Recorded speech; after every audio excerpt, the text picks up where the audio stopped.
ঈমান হলো ইসলামে প্রবেশের মেইন গেট। ইসলামে প্রবেশ করার জন্য ঈমান আনতে হয়। ঈমান হলো মুসলমানের প্রথম কাজ। যদি কোনো ব্যক্তি কালেমাই না পড়ে, ঈমানই না আনে, তাহলে ইসলামের পরবর্তী বিধানগুলো তার ব্যাপারে কার্যকর হবে না। একজন ব্যক্তি যদি কালেমা না পড়ে মারা যায়, আমরা তার জানাজার নামাজ পড়ি না। কালেমা না পড়ে মারা গেলে তাকে মুসলমানের মতো আমরা দাফন করি না। কালেমা না পড়লে মুসলমান বাবার সম্পদের মাঝে মিরাসি আইনে এসে সম্পদ পায় না। কোনো ব্যক্তি কালেমা যদি না পড়ে, তাহলে মুসলিম মহিলার সাথে তার বিবাহ সিদ্ধ হয় না। তাহলে বোঝা গেল ইসলামের যত বিধান আছে সব বিধানের জন্য ঈমান হলো 1 নাম্বার শর্ত। কোনো ব্যক্তি যদি মুসলিম হতে চায়, তাকে 1 নাম্বার ঈমান আনতে হয়। ঈমান হলো বড় গেট, বড় দরজা, যা দিয়ে ইসলামে প্রবেশ করা লাগে। আল্লাহ তাআলা জানেন কিছু মানুষ এখানে ভুল করবে। তারা ইসলামে প্রবেশের জন্য আসবে, মুসলমান হওয়ার জন্যই আসবে, কিন্তু আসার পরে তারা কালেমা পড়ে মনে করবে দায়িত্ব শেষ। এটা তাদের ভুল চিন্তা। এজন্য আল্লাহ তাআলা বলো, ও ঈমানদার, তোমরা যারা কালেমা পড়ে ফেলেছো, উদখুলু ফিস সিলমি কাফা, এবার তুমি ইসলামে পরিপূর্ণ প্রবেশ করো। কোরআন মাজিদ আল্লাহ বলছে, আকিমুস সালাত, নামাজ কায়েম করো। এই অর্ডারের কারণে নামাজ কায়েম করা আমাদের জন্য নফল না ফরজ। আল্লাহ তাআলা বলছেন, কুতিবা আলাইকুমুস সিয়াম, তোমরা রমাদানে রোজা রাখো। যে ব্যক্তি রমাদান পাবে সে যেন রমাদানে রোজা রাখে। আল্লাহর অর্ডারের কারণে রমাদান মাসে রোজা রাখা নফল না ফরজ। যে ব্যক্তির সামর্থ্য আছে আল্লাহর ঘর পর্যন্ত পৌঁছার, সে যেন হজ করে। সামর্থ্যবান ব্যক্তির জন্য হজ করা নফল না ফরজ। আল্লাহ অর্ডার দিলে সেটা পালন করা ফরজ, এটা আপনারা বোঝেন।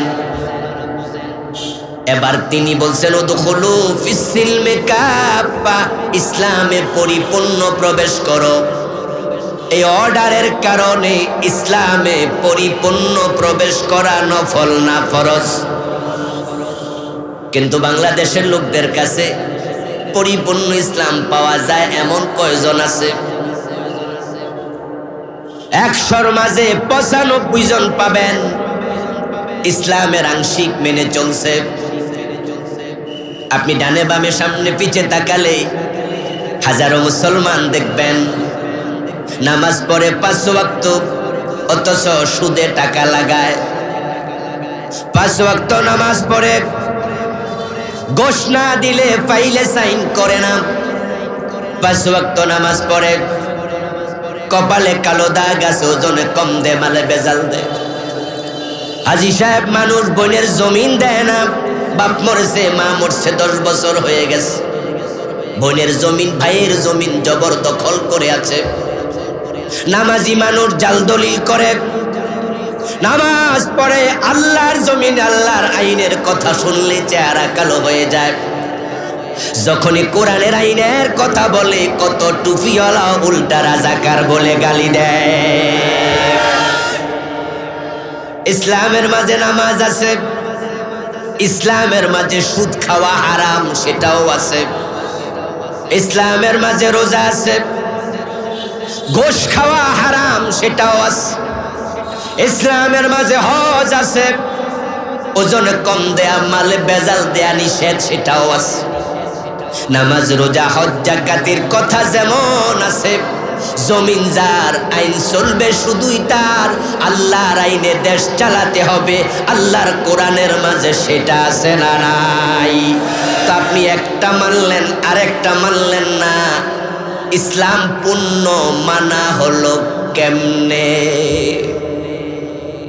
এই ফরজে চলছে চরম ঘাটতি, অথচ আল্লাহর বক্তব্য ইসলামে পরিপূর্ণ প্রবেশ করো। ইসলামে পরিপূর্ণ প্রবেশ করার চিন্তা লালন করা ফরজে আইন।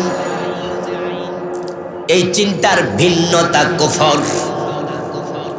এখন পরিপূর্ণ মানতে যাইয়া আমলি ক্ষেত্রে যদি ব্যতিক্রম হয় তাহলে সেটা হবে ফিস্ক। ইসলাম পুরা মানা লাগবে, এই চিন্তা লালন করা ফরজ, বিপরীত কুফর। আর মানতে যাইয়া কিছু ত্রুটি বিচ্যুতি হবে সেটা হয় ফিস্ক, সেটা কুফর নয়। যেমন চোখের পর্দা ফরজ, মিথ্যা না বলে সত্য বলা ফরজ, ওয়াদা লঙ্ঘন না করে পূর্ণ করা ফরজ, গীবত না করা ফরজ। কিন্তু আমরা যারা এখানে আছি আমরা গীবতকে করিনি জীবনে, মিথ্যাকে জীবনে বলিনি, ওয়াদা 100% পালন করেছি, জীবনে একটাও ভাঙ্গিনি। এরকম হিসাব করলে আমিও পড়ব না, আমরা সবাই কোনো না কোনো বিচ্যুতিতে আছি। কিন্তু আমাকে যদি প্রশ্ন করা হয়, এই যে আপনি গীবত করলেন, গীবত করা তো হারাম, আমি তখন একমত হয়ে বলবো জি। তাহলে কেন করলেন? আমি বলবো সরি। এই যে আপনি মিথ্যা বললেন, মিথ্যা বলা তো হারাম, এটা তো নিষেধ, আমি বলবো জি। তো বললেন যে, বলবো আমি সরি। ওয়াদা রক্ষা করা ফরজ, কিন্তু আপনি তো এটা করেন নাই, আমি বলবো সরি। তাহলে আমার কাজটা ছিল ফিস্ক, সরি বলা হলো তাওবা। আর অপরাধ করার পরে কেউ তাওবা করলে আল্লাহ অপরাধ মাফ করে দেয়।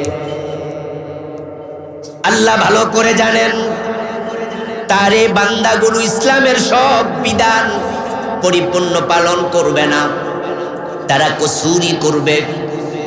নবী আদমই পারে নাই, আর তার সন্তানরা কেমনে পারবে? আদম আলাইহিস সালামকে আল্লাহ তাআলা জান্নাতে দিয়ে নিষেধ করেছিলেন, ওই গাছের কাছে যেও না, যদি যাও ফাতাকুনা মিনাজ জালিমিন, জালেম হয়ে যাবে। কিন্তু তিনি তো গাছের কাছে গেলেন। হযরত আদম আল্লাহর অর্ডার লঙ্ঘন করলেন, কিন্তু আদমের দিকে তাকায়া দেখেন, যখনই অর্ডার লঙ্ঘন করে ফেলেন, মাযা কাশজারা বাদাত লাহুমা সাওআতুহুমা, যখনই গায়ের জামা কাপড় খসে পড়ে গেল, আদম আলাইহিস সালাম বুঝে ফেললেন কাজটা ঠিক করি নাই। দেরি নাই, লজ্জিত হলেন, গাছের পাতা ছিঁড়ে নিজের লজ্জাস্থান আবরিত করলেন। মনে মনে আবার ভাবছেন, ভুল তো করে ফেলেছি, এখন ভুলের সংশোধন কেমনে হবে? এর আগে ভুল করার কোনো অভিজ্ঞতা আদমের নাই, তাই সংশোধনের নিয়মও তিনি জানেন না। কিন্তু মানুষের মনের খবর সবচেয়ে বেশি জানে কে? তাই ফাতালাক্কা আদামু মির রাব্বিহি কালিমাত, আল্লাহ তাআলা কোরআনে বলেন, আদম যখন মনে মনে ভাবছে ভুল তো করে ফেলেছি, তাফিকা ইয়াকসিফানি আলাইহিমা মিন ওয়ারাকিল জান্নাহ, জান্নাতের পাতা দিয়া নিজের দেহ ঢাকতে শুরু করলেন মা হাওয়া সহ মিলে। আর মনে মনে ভাবছেন কামটা করলাম কি? আল্লাহ তাআলা কেমনে তাওবা করা লাগে, সাথে সাথে আদমের কাছে তাওবার কালেমা নাজিল করে দিলেন। ফাতালাক্কা আদম মির রাব্বিহি কালিমাত ফাতাবা আলাইহি, আদম সাথে সাথে আল্লাহর পক্ষ থেকে কালেমা পেলেন। ওই কালেমা কি ছিল? আল্লাহ আবার কোরআনে বলছেন, ফাকালা রব্বানা যালামনা আনফুসানা, করুন আমার সাথে, রব্বানা যালামনা আনফুসানা ওয়া ইল্লাম তাগফির লানা ওয়া তারহামনা লানাকুনান্না মিনাল খাসিরিন। এই আলোচনার মাঝে বারবার ফা শব্দটি এসেছে। ফাকালা, ফাতালাক্কা, ফাতাবা আলাই, ওলামায়ে হযরত জানেন যে ফা এটা হরফে আতফ। হরফে আতফ তো 10টা, এক একটার এক এক অর্থ। ওয়াও, ফা, সুম্মা, হাত্তা, ইম্মা, আম, আও, বাল্লা, লাকিন, এই 10টা হরফে আতফ। তার মাঝে ফা আসলে তাকিব, একটি কাজ সংগঠিত হওয়ার পর আরেকটি কাজ, ব্যবধান বেশিক্ষণ থাকবে না, কিছুক্ষণ পরেই হবে, এটার জন্য আসে ফা। আর ব্যবধান সহ হলে আসে সুম্মা, সুম্মালি তারাখিব। হযরত আদম আলাইহিস সালামের গাছের ফল ভক্ষণ করা, গা থেকে কাপড় খসে পড়া, তারপর আল্লাহর পক্ষ থেকে কালেমা প্রাপ্ত হওয়া, টোটাল আলোচনার মাঝে আল্লাহ বারবার বলেছেন ফা।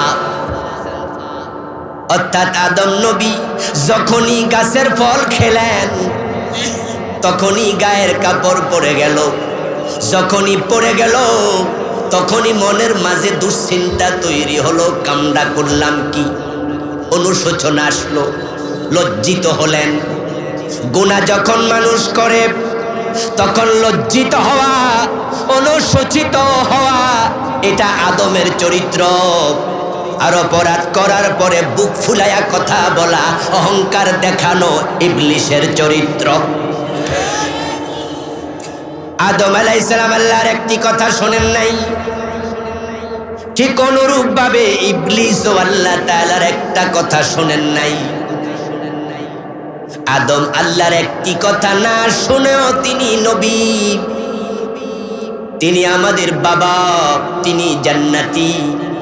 আর আল্লাহর একটা কথা না শুনে ইবলিস হয়ে গেল মারদুদ, ইবলিস হয়ে গেল কাফের। কারণ শুধু একটা আদম গুনাহ করার পরে, অপরাধ করার পরে আদম নবী অনুশোচনা করেছেন, তাওবা করেছেন, লজ্জিত হয়েছেন। আর যে তাওবা করে আল্লাহ তাকে বড় পছন্দ করেন। সুবহানাল্লাহ। قال رسول الله صلى الله عليه وسلم ألا كلكم خطاؤون خير الخطائين التوابون। নবী মুহাম্মদ বলেছে, ও আদমের সন্তানেরা, তোমরা সবাই কম বেশি গুনাহগার, তোমরা সবাই ভুল করবে, তবে ভুলকারীদের মাঝে আল্লাহ তাকেই ভালোবাসে যে ব্যক্তি ভুল করার পরে তাওবা করে।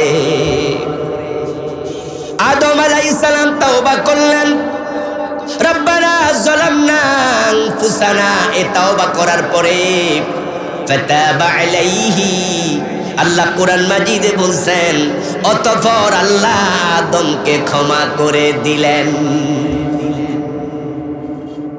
ফাতাবা আলাইহি ফাতালাক্কা আদামু মির রাব্বিহি কালিমাতিন ফাতাবা আলাইহি।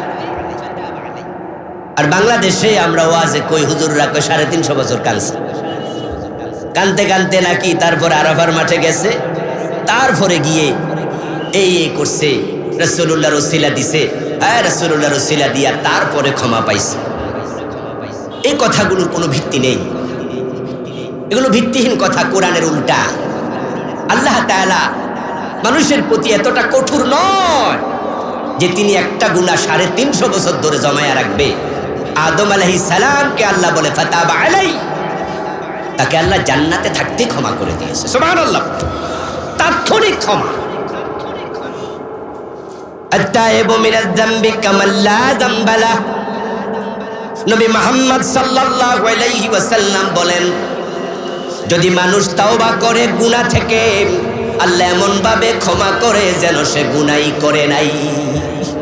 আল্লাহ বড় রহমান, তিনি সাথে সাথে ক্ষমা করে দিয়েছেন। এটাই হলো ফায়ের মাজমুন, ফায়ের অর্থ, ফায়ের মূল মেসেজ। যদি আদম নবী এক গুনাহ করে 350 বছর পরে ক্ষমা পায়, তাহলে আমরা 350 বছর হায়াত পাবো কয়জনে? তো গুনাহ তো করছি অনেক, তওবা করেও তো লাভ নাই, ক্ষমা তো হবে ধীরে ধীরে। 250 বছরও পাবো না, 150 বছরও পাবো না, 100 বছরও তো অনেকে পাবো না। তাহলে কি রেজাল্ট দাঁড়াবে? আদমের সন্তান গুনাহ করলে জাহান্নাম ছাড়া উপায় নাই। আর যদি তার বিপরীত হয়, তওবা করলে সাথে সাথে ক্ষমা হয়, তাহলে আল্লাহর রহমান নামের প্রাধান্য পায়।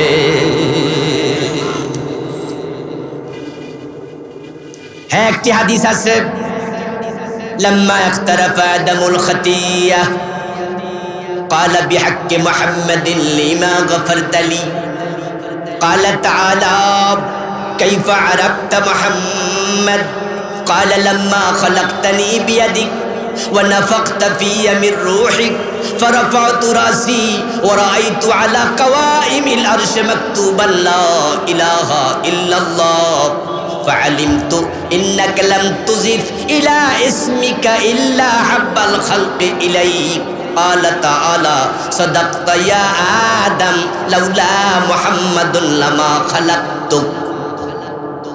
এই লম্বা হাদিসটি আছে। এই হাদিস পড়ে আমাদের আলেম ওলামাদের কেউ কেউ বিভ্রান্ত হচ্ছে, সনদ যাচাই করেনি তাই, কোরআনের আয়াতের সাথে মিলাইনি তাই। কোরআনে আছে ফাতাবা আলাই, আল্লাহ তাওবা করার পর পর ক্ষমা করে দিয়েছে। তা আপনি 350 বছর পাইলেন কই? 350 বছরের কথাই হাদিসেও নাই, কোনো হাদিসে নাই। আমার দোস্ত, ওই হাদিসে আছে রাসূলুল্লাহ সাল্লাল্লাহু আলাইহি ওয়াসাল্লামের উসিলা দিয়ে আদম নবী ক্ষমা চাইলেন। আল্লাহ প্রশ্ন করলেন, আদম তুমি নবী মুহাম্মদকে কেমনে চিনো? কাইফা আরাফতা মুহাম্মদ ওয়া লাম আখলুকহু, আমি তো তাকে এখনো সৃষ্টি করি নাই।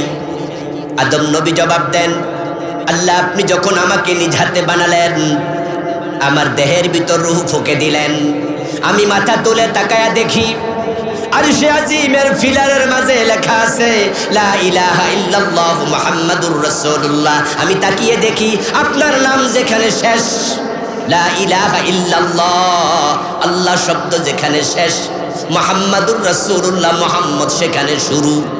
আমি তখনই বুঝেছি আপনি মুহাম্মদকে বড়ই ভালোবাসেন, তাই আপনার নামের পাশে তার নাম আপনি জায়গা দিছেন। তাই মুহাম্মাদের নামের উসিলা ধরে ক্ষমা চাইলাম। আল্লাহ বললেন, আদম ঠিক বলেছ, তুমি মুহাম্মদকে না বানালে তোমাকেও বানাতাম না। এই হাদিসের ব্যাপারে অধিকাংশ মুহাদ্দিস বলছেন হাযা হাদিসুন মাউদু, হাদিসটা একবারে বানানো মন গড়া। তবে হ্যাঁ, তার বিপরীতে কোন কোন মুহাদ্দিস এটাকে হাসান বলেছেন, এমন বক্তৃতাও আছে। সহিহ বলার দুই একজন মুহাদ্দিসকে আমি পেয়েছি, কিন্তু অধিকাংশ মুহাদ্দিস বলছে বাতিল। বরং 350 বছর পর আল্লাহ ক্ষমা করবে, আয়াতে কোরআনের এটা উল্টা, ফাতাবা আলাই এর মেসেজের উল্টা। এজন্য যারা বলছে হাদিসটা মাউদু, তাদের কথাই আয়াতের সাথে সঙ্গতি হয়।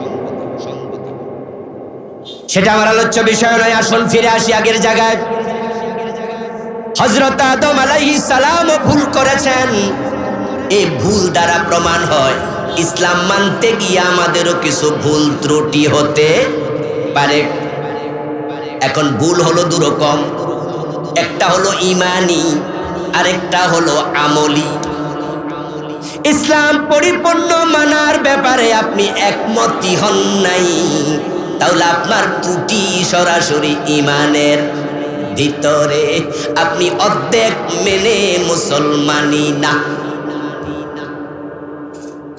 এজন্য ইসলাম পরিপূর্ণ মানা লাগবে। এ বিষয়ে ঈমানের দিক থেকে একমত হওয়া সবার জন্যই ফরজ। আল্লাহ এবং রাসূল যা বলে সেখানে দ্বিমত করলে ঈমান শেষ। যেমন ধরেন, আল্লাহ আপনাকে 100টা ব্যাপারে অর্ডার করেছে, আপনি 99টা বলেছেন ইয়েস, একটাতে বললেন নো। একটা দ্বিমত করার সাথে সাথে 99টাও বাদ। ঈমানের ব্যাপারে 100তে 100 একমত হতেই হবে। মানুষ যদি কোরআনের ব্যাপারে সামান্য একটা অক্ষরে দ্বিমত করে, সে কাফের। এ বিষয়ে আশা করছি আপনারা একমত হবেন। কোন হিন্দুকে আপনি প্রশ্ন করুন, তুমি কোরআন মানো কতটুকু? বলবে মানি না। তখন তার ব্যাপারে আমাদের ফতোয়া হবে, তুমি কোরআন মানো না, তুমি কাফের। একজন মুসলমানকে প্রশ্ন করলেন, তুমি কোরআন মানো? বলল হ্যাঁ, 15 পারা মানি। তার ব্যাপারে ফতোয়া কি? আরেকজন বলল 29 পারা মানি। ফতুয়া কি? যদি বলে 114 সূরার মাঝে 113 সূরা মানি, এক সূরা মানি না। হিন্দু যেমন পুরা কাফের, যে এক সূরা মানে না সে পূর্ণ। কেউ যদি বলে পুরা কোরআন সব মানি, ইল্লা হারফান ওয়াহিদা, একটা হরফ মানি না, একই ফতুয়া তুইও। আল্লাহ তাআলা বলছেন, মা কানা লিমুমিনিন ওয়ালা মুমিনাতিন ইযা কাদাল্লাহু ওয়া রাসূলুহু আমরান আইয়াকুনা লাহুমুল খিয়ারাতু মিন আমরিহিম।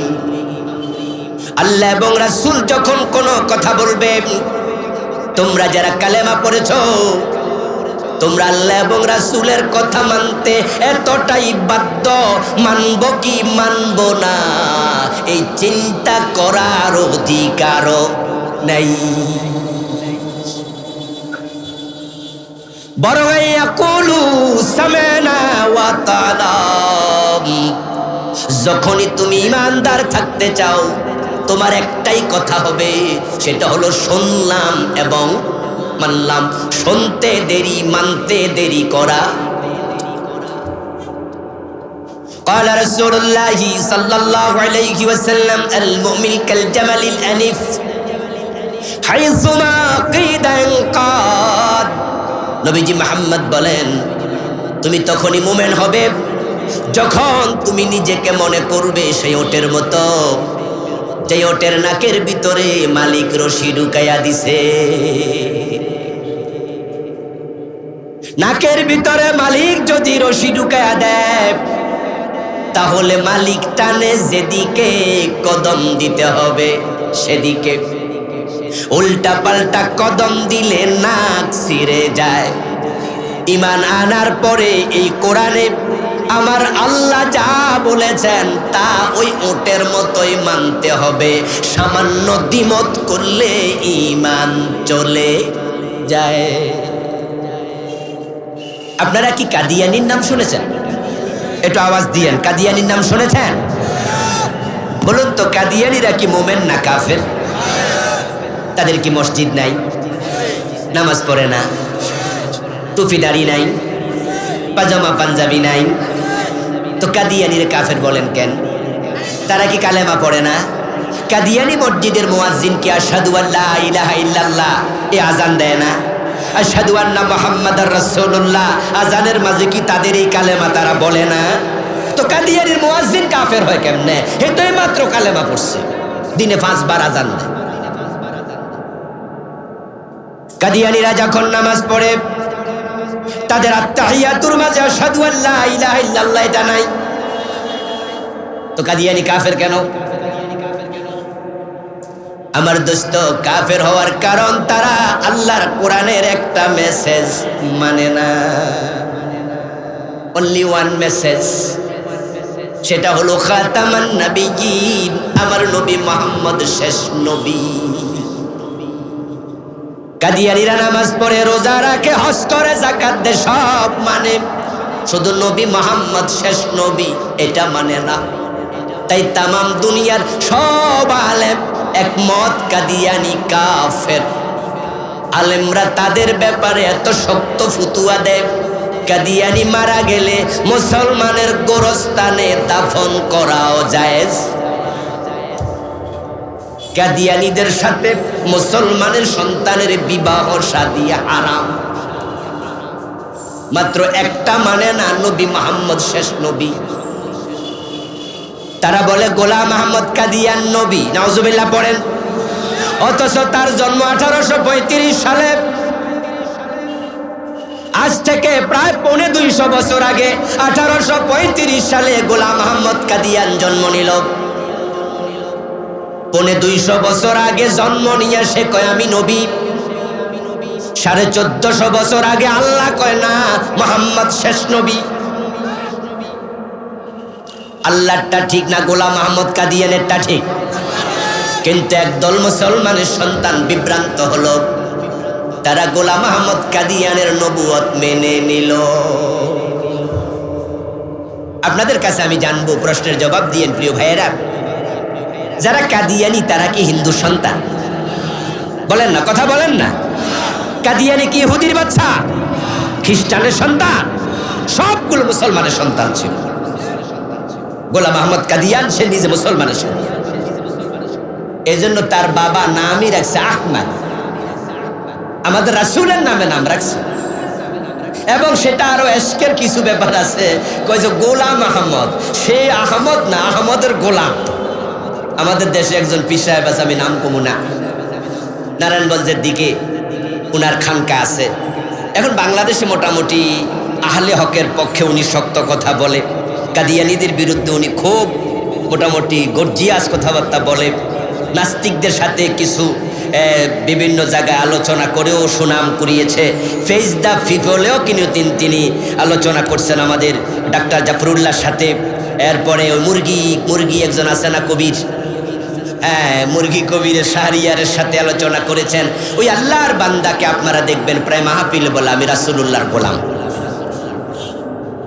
আমরা তাকে বলেছি, আমরা তার সাথে দ্বিমত করেছি যে না, আমরা রাসূলের গোলাম নিজের পরিচয় দেব না। আমরা কার গোলাম? আমরা আব্দুল্লাহ, আমরা আব্দুল নবী না। আমরা কার গোলাম? আপনারা বলেন আমরা কার গোলাম? আমরা আব্দুল্লাহ। কুনু ইবাদাল্লাহ ইখওয়ানা, রাসূল কয় তোমরা সবাই আল্লাহর বান্দা, নিজেরা ভাই ভাই। কার বান্দা? আশহাদু আন্না মুহাম্মাদান আবদুহু ওয়া রাসূলুহু, রাসূল নিজেও তো আল্লাহর বান্দা। কিন্তু আমাদের ওই পীর সাহেব মাঝে মাঝে ওয়াজের মাঝে কয় রাসূলুল্লাহর গোলাম, আমি রাসূলুল্লাহর গোলাম। আচ্ছা, এই যে রাসূলুল্লাহর গোলাম নিজেকে পরিচয় দেয়, এই পরিচয়ের মাঝে উনি বুঝাতে চায় যে রাসূলের প্রতি শ্রদ্ধা ভক্তি উনার অনেক বেশি, এটাই তো বুঝাতে চায়। তাহলে গোলাম আহমদ কাদিয়ান তার বাবা রাসূলুল্লাহর প্রতি শ্রদ্ধা ভক্তি থাকার কারণে ছেলের নাম রাখছে গোলাম আহমদ। হিন্দুর ছেলে হলো তো গোলাম আহমদ রাখতো না। আল্লাহর হাবিবের শেষ নবুয়ত বিশ্বাস না করে সবগুলা কাদিয়ানি কাফের হলো। কোরআনের একটা মেসেজ মানলো না, শেষ। এবার বলুন ইবলিস শয়তান মোমেন না কাফের? এই সোয়ারার ভাইয়েরা কথা জোরে কইতে হইব। ইবলিস মোমেন না কাফের? আবা ওয়াস্তাকবারা ওয়া কানা মিনাল কাফিরিন। আবা ওয়াস্তাকবারা ওয়া কানা মিনাল কাফিরিন। আল্লাহ নিজে কই সে কাফের। যারা জবাব জানেন আলেম ভাইয়েরা একটু বিশেষ করে কথা বলুন তো, ইবলিস আল্লাহর কয়টা আইন মানে নাই? কাদিয়ানি একটা মানল না, তারা হয়ে গেল কাফের। ইবলিস একটা মানল না, সেই হয়ে গেল কাফের। এতে বোঝা যায় ইসলাম 100% মানতেই হবে, না হয় কিন্তু কাফের হওয়া লাগে। মেনে নেয়ার ক্ষেত্রে 100% কোনো সার, অঙ্কের মতো আর কি, অঙ্কের মতো। অঙ্ক যদি 10 লাইন লম্বা হয়, 9 লাইন ঠিক হইছে, 1 লাইন ভুল হইছে, 10-এ কত? যে 10-এ 10টা ভুল করছে 10 লাইনে, সে কত? ইয়েস। যে 10 লাইনে 10 ভুল করছে সে 0, যে 1 ভুল করছে সেও 0। ইসলাম মেনে নেয়ার ক্ষেত্রে ঠিক তাই। কাফেররা একটা আইনও মানে না, তারা কাফের। আর কাদিয়ানি শুধু একটা মানে না, তারাও কি? হিন্দুরা ইসলামের একটাও মানে না, কাফের। আর কাদিয়ানি শুধু একটা আইন মানে না, কাফের। এবার আপনাদের কাছে আসি, কাদিয়ানিরে গাইলাইছি এতক্ষণ কাফের কইছি, আপনাদের কোনো অসুবিধা নাই? কাদিয়ানির বিরুদ্ধে কথা বললে স্লোগান উঠতে যাইব, কাদিয়ানিরে কাফের ঘোষণা করতে হবে রাষ্ট্রীয়ভাবে। ও বন্ধু, আমিও একমত, আমিও একমত। কিন্তু এখন নিজের কাছে আসেন, কাদিয়ানি একটা আইন মানল না, তারা কাফের। ইবলিস আল্লাহর একটা আইন মানল না, তারা কাফের। আল্লাহ বলছে সর ধরে হাত কাটো। 53 বছরে কয়দিন মানছেন? অবিবাহিত জানা করলে 100 বেত লাগাতে হবে, সূরা নূরের মাঝে এই আইন আছে না নাই? বিবাহিত জেনাকারীকে পাথর মারতে হবে, হাদিসে আছে না নাই? বাংলাদেশে এই আইন 53 বছরে কয়দিন মানছেন? মদ পান করলে 80 বেত দিতে হবে, এমন আইন হাদিসে আছে না নাই? কথা বলেন না। এমন আইন ইসলামে আছে না নাই? 53 বছরের বাংলাদেশে কয়জন মদ পানকারীকে 80 বেত দিছেন? তো কাদিয়ানি মানে না কয়টা? আমরা মানি না কয়টা?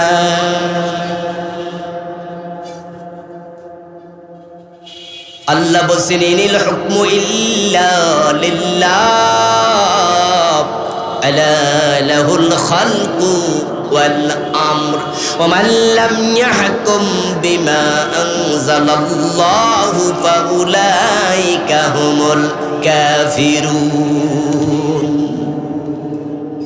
আল্লাহ বলে আল্লাহ ছাড়া কারো আইন চলবে না, জমিন যার আইন চলবে শুধুই তার। এই কথাটা আমার না, আল্লাহর। এবার আপনারা একটা আওয়াজ দেন তো, জমিন কার? আরো জোরে বলেন কার? আইন চলবে কার? 53 বছর ধরে আল্লাহর আইন চলে না, ব্রিটিশ আইন চলে। তো ব্রিটিশ আইন মানলে আল্লাহর গোলাম হলেন কেমনে?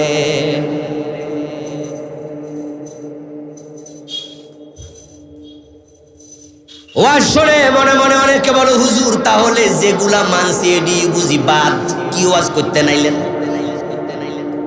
আইছিলাম যে ওয়াজ হইনা নিজেরে জান্নাতি জান্নাতি ভাবতে ভাবতে বাড়ি যামু, এখন তো হইনা যা বুঝি দোজকেও জায়গা নাই। তো ইসলাম বুঝি এত কঠিন? আমার দোস্ত, ইসলাম কঠিন নয়, ইসলাম সহজ। কিন্তু কঠিন আপনি বানাইছেন। আপনাকে আপনার রব বলছে ইসলামে পরিপূর্ণ ঢোকো, আপনি ঢুকতে রাজি হন নাই। দোষটা কি আল্লাহর নাকি? বাংলার জমিনে এমন কিছু আল্লাহর বান্দা তো আছে যারা আল্লাহ ছাড়া কারো আইন মানে না। আজ পর্যন্ত তারা আল্লাহ ছাড়া কারো আইন মানতে রাজি হয় নাই। বরং যারা জালেম তাদের সাথে এখানে দ্বন্দ্ব। তাই আল্লাহর আইনের কথা চিরদিন বলার কারণে আল্লামা সাইদিকে তারা রাজাকার বানাইয়া জেলে দিছে।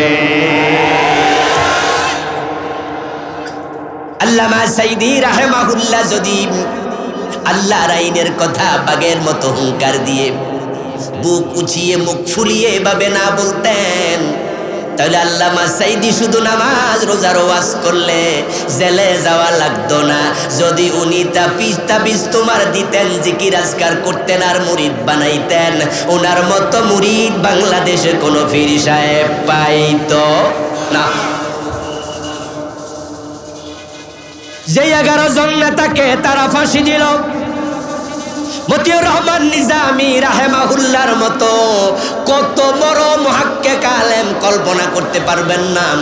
উনাকে তো আমরা চিনি একজন রাজনীতিবিদ, অমুক দলের আমির। যারা উনার সমসাময়িক আছে, আমি অনেকের মুখ থেকে শুনেছি মতিউর রহমান নিজামী রাহিমাহুল্লাহ জের জবর সারা যখন হাদিস পড়তো, কিতাব থেকে অনর্গল পড়তো, হরকতে কোথাও ভুল হতো। 1 ক্লাস মুহাদ্দিস ছিলেন, আল্লাহর কত বড় মুত্তাকি বান্দা ছিলেন। মন্ত্রী হওয়ার পরে 5টা বছরে 2টা মন্ত্রণালয় চালাইছে, 1 টাকা দুর্নীতির কোনো অভিযোগ নাই। আপনি কি ভাবছেন উনি রাজাকার তাই জেলে দিছে, উনি যুদ্ধ অপরাধী তাই ফাঁসি দিছে? এইটা যারা ভাবে তারাও জালেম, তারাও জালেম। বরং জালেমরা শুধু আল্লাহর আইনের পক্ষে থাকার কারণে দিল্লির প্রেসক্রিপশন অনুযায়ী লোকগুলোকে ফাঁসিতে ঝুলাইছে।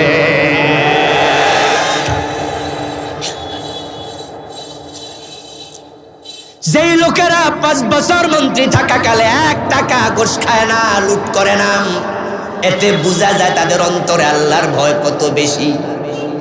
আর যেই লোকের অন্তর আল্লাহর ভয় আছে, সে অন্য মানুষের বাড়িতে আগুন দিতে পারে না।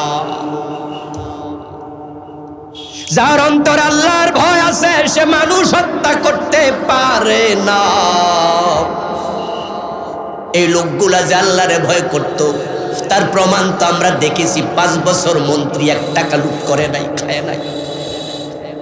আর তোমরা যারা তাদের দোষ দিছ, তাদেরকে ফাঁসিতে ঝুলাইছ, তোমরা ওরা যে কত বড় লুটতরাজকারী লুণ্ঠনকারী এটা তোমরা নিজেরাই তো বলেছ। নেত্রী নিজে বলছে তার বাড়ির ফিয়ন হলো 400 কোটি টাকার মালিক, ঠিক কিনা? বলে নাই? বলে নাই? নিজেই বলেছে যে আমার বাড়ির পিয়ন 400 কোটি টাকার মালিক। আমার প্রশ্ন, পিয়ন যদি 400 কোটি টাকার মালিক হয় তাহলে বাড়িওয়ালা কয় কোটি টাকার মালিক? হিসাব করতে পারবেন না। কারণ এসালম গ্রুপ ইসলামী ব্যাংকের 18টি শাখা থেকে টাকা পাচার করেছে 80,000 কোটি। ব্যাংকের আরো শাখা আছে, SIBL আছে, আল আরাফা আছে, তারা লুট করেছে। এই লুট একা এসালম করে নাই, এই লুটের পেছনে বাংলাদেশ যারা চালাইছে তাদেরও কালো হাত আছে না নাই? আর যাদেরকে তোরা রাজাকার বললি, ফাঁসি দিলি, যুদ্ধাপরাধী বলে 5 বছরে 1 টাকাও দুর্নীতি করে নাই, এতে বোঝা যায় লোকগুলোর অপরাধ শুধু একটা, আল্লাহর জমিনে আল্লাহর দিন কায়েমের কথা বলা। ইসলাম পুরা না মানলে ইমানই তো থাকে না। আপনারা অর্ধেকটা ইসলাম নিয়ে আল্লাহর কাছে যাবেন না। মানতে গিয়ে যেখানে ভুল হয় ওখানে তাওবা করেন। অর্ধেক মেনেছেন, অর্ধেক মানেন নাই, আপনি মুমিন নন, এটা আল্লাহর কথা। আফাতুমিনুনা বিবাদিল কিতাব ওয়া তাকফুরুনা বিবাদিন ফামা জাযা। ইসলামের কোরআনের কিছু মানবা, কিছু মানবা না, তোমার কোনো পুরস্কার আমি আল্লাহর কাছে নাই। ফামা জাযা, কোনো প্রতিদান নাই। ইল্লা খিজিউন, যেটা আছে সেটা হলো শুধু লাঞ্ছনা, শুধু গঞ্জনা। আসলে তো তাই তো হয়। এই যে আপনাদের বাড়ি সোয়ারা বাজারের পাশে, অনেকের বাড়ি সুয়াগাজী বাজারের পাশে, মাগরিবের পর আপনার বউ আপনাকে বলল ঘরের মাঝে তো মোমবাতি নাই, এটা মোমবাতি নিয়ে আসো, তো কখন কারেন্ট চলে যায় বলা তো যায় না। আপনি মোমবাতি কিনবেন মাত্র 10 টাকা দাম, কিন্তু ড্রয়ারটা টান দিয়ে দেখেন আলমারির 1000 টাকার একটা নোট আছে। 1000 টাকার নোট দেখে আপনি চিন্তায় পড়লেন যে বুড়া মানুষ 10 টাকার মোমবাতির জন্য 1000 টাকার নোট নিয়ে বাজারে যামু, এ টাকা যদি হারাইয়া যায় বিশাল লস। যদি আবার পকেট থেকে পকেট মার নিয়ে যায় আমি বুড়া মানুষ, তাহলে তো বিশাল সমস্যা। কি করি, টাকা ছাড়া গেলে তো মোমবাতিও দেবে না, আবার 1000 টাকা নেয়ার মাঝেও তো রিক্স আছে। আহারে বাংতি নাই, কি করি কি করি। হঠাৎ মাথায় বুদ্ধি আসলো, মাঝখানে সিরালাই। আপনি নিজের বুদ্ধি মতো মাঝখান দিয়া ছিললেন, সিরা 500 টাকা ডয়ারে রাইখা তালা লাগাইয়া মনে মনে ভাবলেন এটা যদি হারাইয়া যায় তাহলে কমপক্ষে 500 তো বাঁচলো। এ চিন্তা করে আপনি বাজারে গেলেন। সোয়ারা বাজার যাইয়া দোকানদারের কাছে অর্ধেকটা নোটটা দিয়া আপনি বললেন যে ভাতিজা 10 টাকার মোমবাতি দাও, 490 টাকা ফিরাই দাও। দেবে তো? চুপ করে থাকেন না, কথা বলতে হবে। দেবে তো? বরং দোকানদার চোখ বড় কইরা চাইয়া কইব, চাচা কি কাম করলেন এটা? তা আপনি বললেন যে চালাকি করো না মিয়া, আমি কম বুঝি না, তোমার বুঝ আমার লাগবো না, আমি কি কাম করছি তোমার দরকার আছে? আনছি টাকা, অর্ধেকটা রাখো, 490 ফিরাই দাও, 10 টাকার মোমবাতি। দোকানদার উল্টা ধমক দিয়ে বলবে, পাগল হয়েছেন যে চাচি জানেনি। আপনারে পাগল বলার সম্ভাবনা আছে না নাই? আল্লাহ বলছে কোরআনের কেছো মানবা না, ফামা জাযা। অর্ধেকটা ইসলাম লই আমার কাছে এসো না, কোনো প্রতিদান নাই, ইল্লা খিজিউন, যেটা আছে সে লাঞ্ছনা। ওয়ায়াউমাল কিয়ামাতি ইউরাদ্দুনা ইলা আশাদ্দিল আযাব। আর অর্ধেক যারা মানবা, অর্ধেক মানবা না, কিয়ামতের দিন কঠিন আযাবের দিকে ধাক্কা মেরে ফালাই দিমু। তাহলে এখন উপায় কি?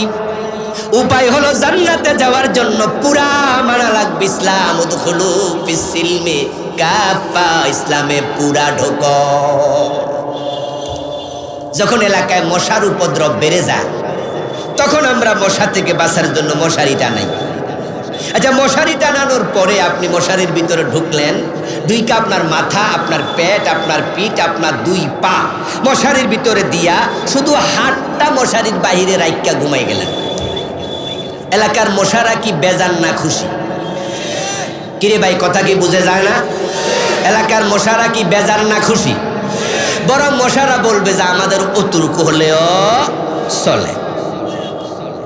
এবার মশারা এলাকার লোকদেরকে দাওয়াত দেবে, গান গাইয়া গাইয়া সতীর্থদেরকে ডেকে বলবে যে এখানে জিয়াফত চলছে, তোমরা অংশগ্রহণ করো।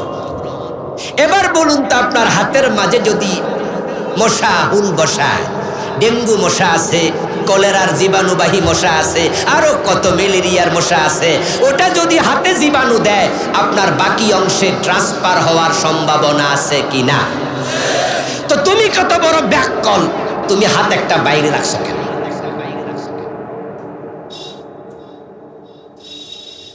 আল্লাহর জান্নাতে যাওয়ার জন্য ইসলামে ঢুকলেন, ঢোকার পরে আবার কিছু মানেন না, আপনি কত বড় ব্যাককল।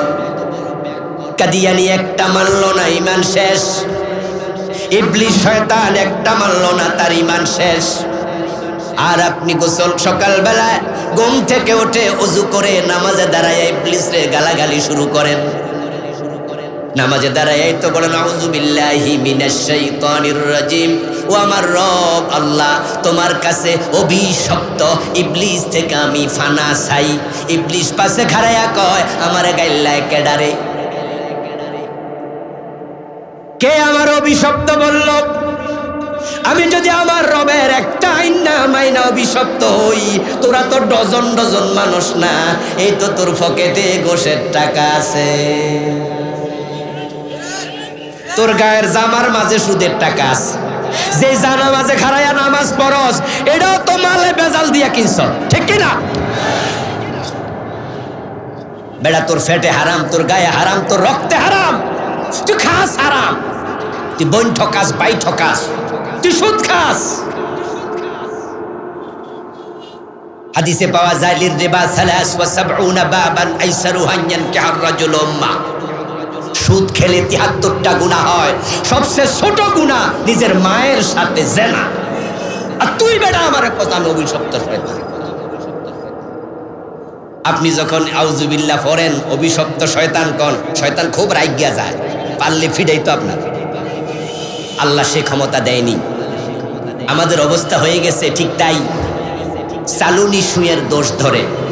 চালুনি যেটা দিয়ে সেকে আমরা পিঠা বানাই না, চাল গুঁড়া কইরা, ওটার মাঝে ছিদ্রের অভাব নাই। ওই চালুনি সুইরে জিগা তোর পিছনে ছিদ্র কেন?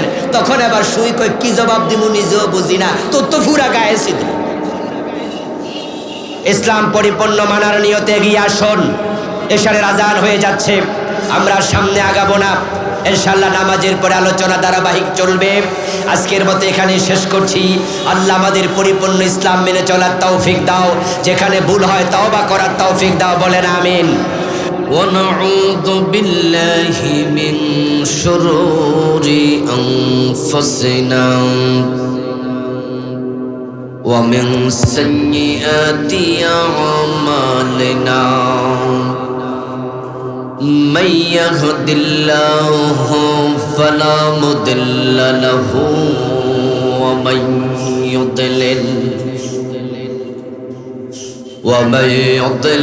فلن تجد له وليا مرشدا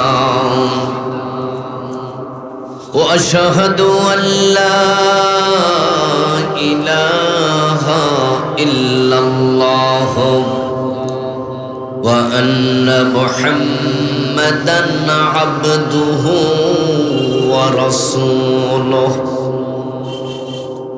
أما بعد فقد قال الله تعالى في كلامه المجيد أعوذ بالله من الشيطان الرجيم بسم الله الرحمن الرحيم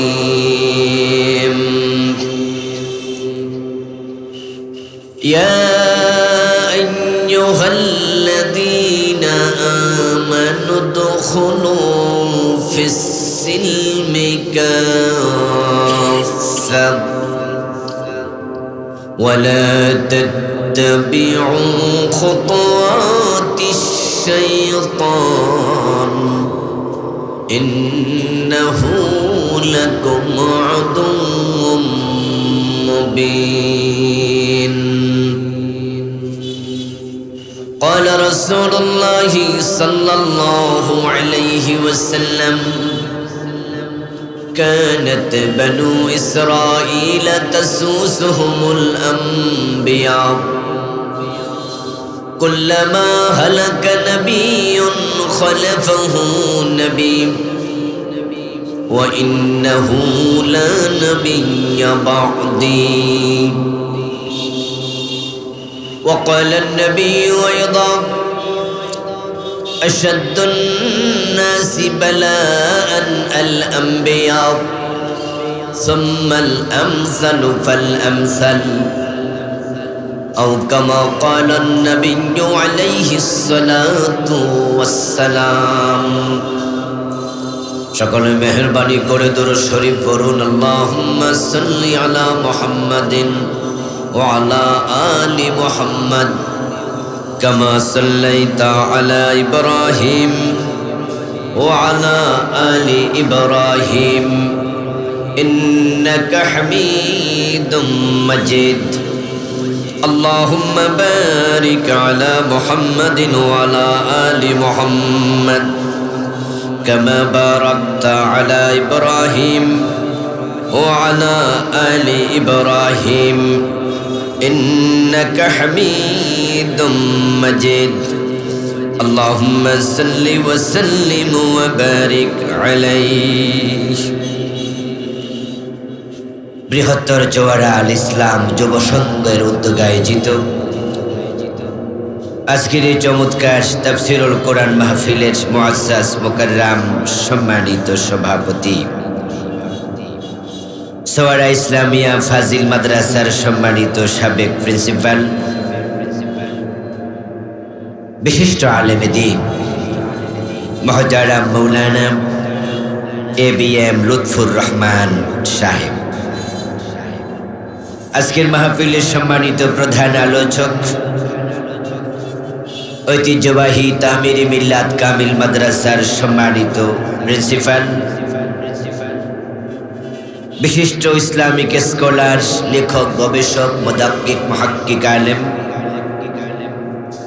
মুহতারাম মাওলানা ডক্টর হিফজুর রহমান হাফেজাহুল্লাহ। ইনশাআল্লাহ ইশার পর তিনি আলোচনা উপস্থাপন করবেন। আল্লাহ হুজুরের নেক হায়াত দারাজ করুন। আজকের মাহফিলের সম্মানিত আলোচক, আপনাদের এই জোয়ারার কৃতি সন্তান, জোয়ারা মাদ্রাসার সাবেক কৃতি ছাত্র, ইসলামী বিশ্ববিদ্যালয়ের সম্মানিত প্রফেসর, বিশিষ্ট গবেষক, নন্দিত আলেম মাওলানা ডক্টর মোহাম্মদ মুস্তাফিজুর রহমান হাফেজাহুল্লাহ ভাইজান স্টেজে আছেন, আলোচনা করেছেন।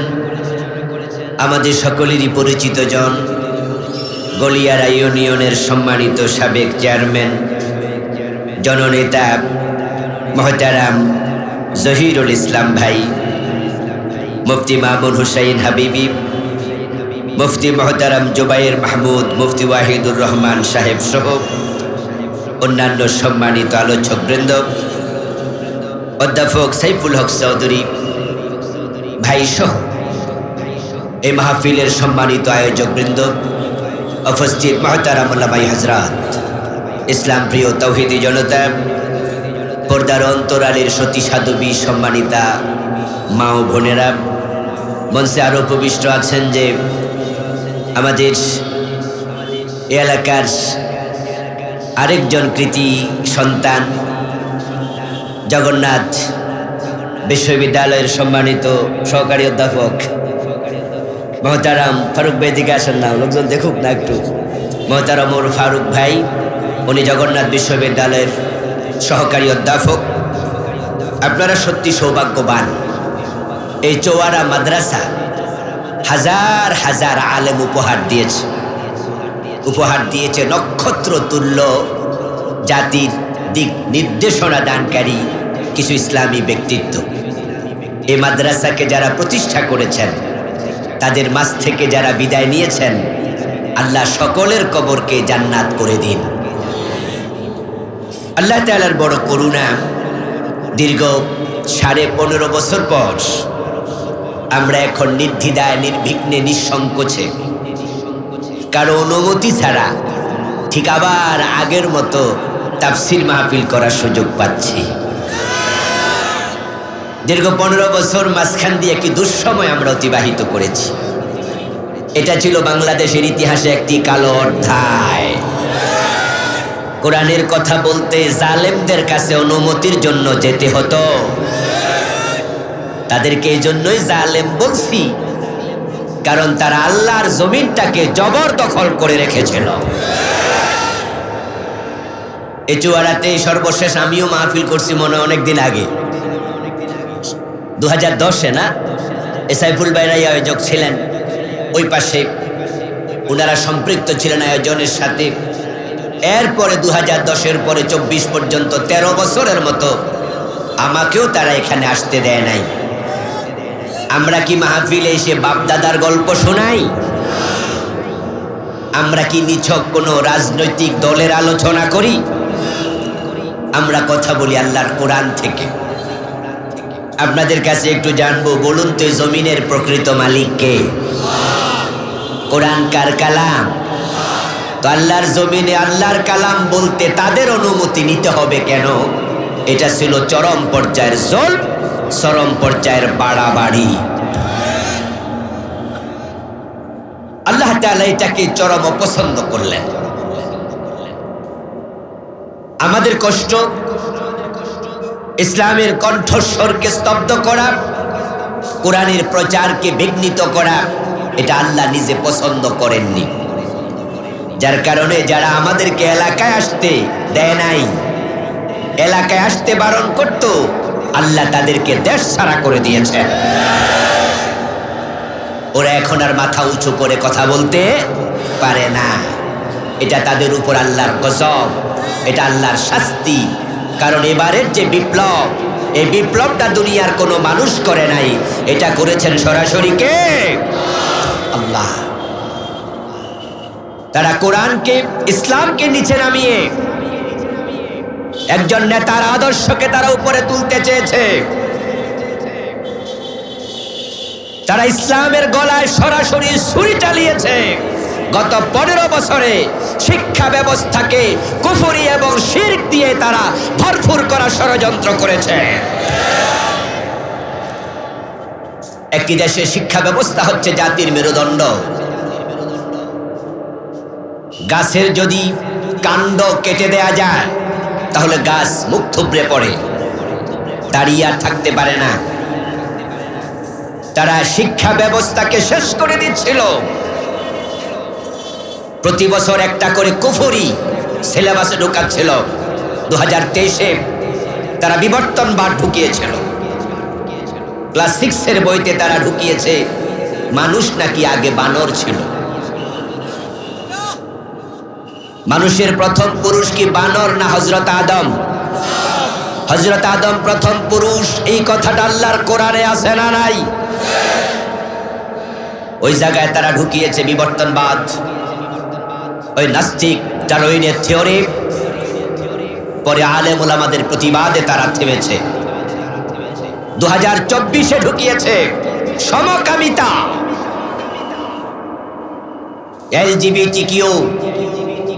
কোন মেয়ে নিজেকে ছেলে দাবি করলে সে ছেলে, কোন ছেলে নিজেকে মেয়ে দাবি করলে সে হয়ে যাবে মেয়ে। তারা LGBTQ শরীফ আর গল্পের আড়ালে এদেশে সমকামিতার সাপ্লাই দিতে চেয়েছে, যেটা সিলেবাসে 2024-এর বইতে ক্লাস 7-এ এখনো আছে। এইভাবে তারা শুধুমাত্র LGBTQ সাপ্লাই দেয়নি, শুধু বিবর্তনবাদের সাপ্লাই দেয়নি। এই যে সোয়ারা মাদ্রাসা আপনাদের পাশেই তো, আপনাদের বাড়িতে মাদ্রাসায় পড়ে এমন বাচ্চা কাচ্চা আছে ক্লাস 5-এ, ক্লাস 6-এ, 7-এর বইতে গিয়ে আজকেই বাড়িতে প্রয়োজনে দেখবেন বাংলাদেশ মাদ্রাসা শিক্ষা বোর্ড এই সিল দেয়া ছাপানো বইতে তারা হাফ প্যান্ট পরার মেয়ের ছবি ঢুকিয়েছে, বইয়ের মোড়কের মাঝে দোতারা সেতারার ছবি ঢুকিয়েছে, তারা বইয়ের ভিতরে মন্দিরের ছবি পর্যন্ত ঢুকিয়ে দিয়েছে। মাদ্রাসায় মন্দির আসবে কেন? মাদ্রাসার বইতে মন্দির কেন আসবে? আপনারা বলুন তো, মাদ্রাসায় কি দোতরা শেখানো হয়, হারমোনিয়াম বাজানো হয়? তো মাদ্রাসার বইতের মোড়কে হারমোনিয়ামের ছবি কেন আসবে? মাদ্রাসার বইতে দোতারার ছবি কেন আসবে? আপনাদের সোয়ারা মাদ্রাসায় যে মেয়েগুলো পড়ে সবগুলো মেয়ে দেখবেন বোরকা পরে যায়।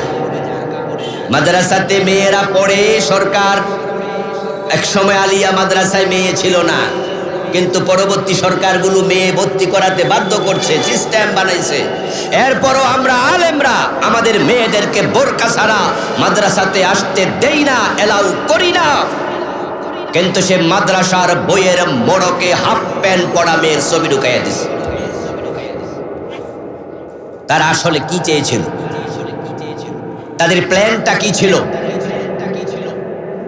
তারা 560টি মডেল মসজিদ বানিয়ে বাংলাদেশের মুসলমানকে ধোঁকা দিয়ে ভোট নিতে চেয়েছে। তারা ভেবেছে দেশের মুসলমানকে বলবে আমরা ইসলামের পক্ষে, আমরা মডেল মসজিদ বানিয়েছি, আর মানুষ জিন্দাবাদ বলে বলবে যাও তোমাদেরকে ভোট দিয়ে দেব। এই তারাই বাংলাদেশে 560টি মডেল মসজিদ বানিয়ে আমাদের ভোট নেওয়ার জন্য পায়তারা করেছে।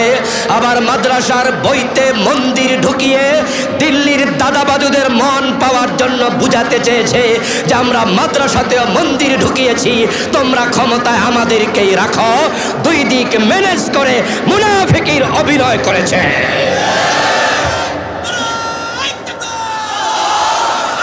আল্লাহ তাআলা মুনাফিকি পছন্দ করেন না। এই সত্য কথাগুলো তিতা লাগবেই তো। আল হক মুররুন ওয়ালাউ কানা দুররা, কুলিল হক ওয়ালাউ কুনতা ফারদা। আরবি প্রবাদ, সত্য তিতাই লাগে যেটা যদি সেটা মুক্তার মতো হয়। তবে হ্যাঁ, তিতা লাগলেও তুমি বলে যাও যদি তুমি একজন হও। কথায় ভূমিকাতে আছি, ভূমিকাতে কথাগুলো বলছি, মূল আলোচনায় ঢুকলে এগুলো আর বলবো না। এই 12 বছর 13 বছর আমরা আসতে পারিনি এলাকায়, অথচ আমি নিজেও কুমিল্লার সন্তান। আমার এলাকা আসতে কি আমাকে পাসপোর্ট করে আসতে হবে? যদি তুমি কুমিল্লায় থাকতে পারো, কথা বলতে পারো, আমাদেরকে কথা বলতে কেন দাও নাই? এটা জুলুম। এই জুলুমের জবাব আরশের মালিক দিয়েছে। এখন আর মাথা তুলে কথা বলতে তোমরা পারো না। দেশ থেকে তোমরা পালিয়েছ, আমরা পালাইনি। রান্না করা খাবার খেয়ে পালাতে পারো নাই। এই শাস্তি আমরা দেইনি, এই শাস্তি দিয়েছেন আল্লাহ। কারণ কোরআনে আছে ইন্নাহু লা ইফলিহুজ জালিমুন, নিশ্চয়ই জালেমরা কখনো সফল হবে না। আল্লাহ শুকরিয়া, সফল আমরা হয়েছি। গতকালকে দেখেছেন সিরিয়ায় বাশার আল আসাদ, এই লোকটা সেখানে আসছে, বড় জুলুম চালিয়েছে বছরের পর বছর। গতকালকে লেজ ঘটিয়ে এই ডাইনি বুড়ির মতো সিরিয়ার বাশার আল আসাদও পালিয়েছে। সেখানেই একইভাবে ও দেশের মানুষও আনন্দ মুখর উৎসব পালন করেছে। যেই মানুষটাকে এখানে জাতির বাবা বানানোর জন্য তারা পাগল হয়ে মাথার উপরে তুলে নেচেছিল, রাস্তার মোড়ে মোড়ে তার ছবি বানিয়েছিল। আমরা আলেমরা বলেছি ভাস্কর্য বানানো যাবে না, মূর্তি বানানো হারাম। আমাদের কথা তারা শোনেনি। উনাকে আদর্শ, উনাকেই নেতা, উনাকেই বলতে হবে জাতির পিতা। আমাদের উপর চাপিয়ে দিয়েছিল। বাড়াবাড়ির ফল যে ভালো হয় না, সেটা 5 তারিখের জনগণ দেখিয়েছে। ওই ভাস্কর্যের গলার মাঝে রশি লেগে টানিয়ে মাটির মাঝে উপড়ে ফেলেছে। আল্লাহর বড় দয়া যে আমরা আজকে এই জালেমদের জুলম থেকে মুক্ত, যে আল্লাহ তাআলা এই অবারিত সুযোগ আমাদের করে দিলেন। আলোচনার শুরুতেই আমরা আমাদের রব মহান আল্লাহকে কৃতজ্ঞতা জানাতে চাই, ধন্যবাদ দিতে চাই। একবার সবাই মিলে জোরে জোরে কালিমাতুর শুকর পড়ি, আলহামদুলিল্লাহ। প্রিয় দিনী ভাইয়েরা, আমি আপনাদের সম্মুখে পবিত্র কোরআন মাজিদ থেকে সূরাতুল বাকারার 208 নম্বর আয়াতে কারিমা তিলাওয়াত করেছি। প্রিয় নবীজি মুহাম্মদুর রাসূলুল্লাহ সাল্লাল্লাহু আলাইহি ওয়াসাল্লামের পবিত্র মুখোদ্ধৃত সহিহ বুখারীতে উদ্ধৃত দুটি ছোট ছোট হাদিস আংশিক পাঠ করেছি। আল্লাহ তাআলা তৌফিক দান করলে এখান থেকে কিছু কথা বলবো ইনশাআল্লাহ। আল্লাহ তাআলা বলছেন, ইয়া আইয়ুহাল্লাযীনা আমানু, ও ঈমানদারেরা, তোমরা যারা ঈমান এনেছো, উদখুলু ফিস-সিলমি কাফা, তোমরা ঈমান এনেই দায়িত্ব শেষ মনে করো না, বরং তোমরা ইসলামে পরিপূর্ণ প্রবেশ করো।